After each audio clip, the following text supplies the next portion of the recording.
நென்மேனி புனித லோயலா இன்னாசியா ஆண்டவரின் அதிமிக மகிமைக்காக மட்டுமே வாழ்ந்தவர். புதுமைகள் விளங்கும், அற்புதங்கள் நடைபெறும், வல்ல செயல்கள் நிறைவேறும் அவரது ஆலயத்திலே இருக்கின்ற நாமும் ஆண்டவரின் மாட்சிக்காக மட்டுமே வாழ்வோம் என்கின்ற நம்பிக்கையோடு தந்தைக்கும் மகனுக்கும் தூய ஆவியாருக்கும் மாட்சி உண்டாவதாக என்று நாம் சொல்லுகின்ற பொழுதே 2 குறிப்பேடு 7:2 இறை புகழ்ச்சியினால் சாலமோன் கட்டிய ஆலயம் இறை மாட்சியால் நிரம்பி வழிந்ததைப் போல உடலாகிய நமது ஆலயமும் கடவுளுடைய மாட்சியால் நிரம்பி வழியும்.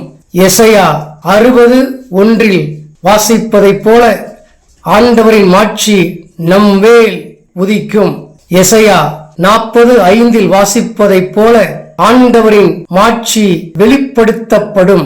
ஆண்டவரின் மாட்சி வெளிப்படுத்தப்படும் பொழுது புதுமைகள் நடக்கும் என்பதை யோவான் 2:11 வாசிக்கிறோம். கானாவூர் திருமணத்தில் ஆண்டவரின் மாட்சி வெளிப்பட்ட போது குறைவுள்ள சூழ்நிலை நிறைவாக்கப்படுகிறது. வரவிருக்கின்ற அவமானம் அப்புறப்படுத்தப்படுகிறது. துயரகரமான ஒரு சூழல் மகிழ்ச்சிகரமாக மாறுகிறது. நாம் புனித இன்னாசியாரோடு சேர்ந்து இணைந்து இந்த வார்த்தைகளில் கடவுளை மகிமைப்படுத்த போகிறோம்.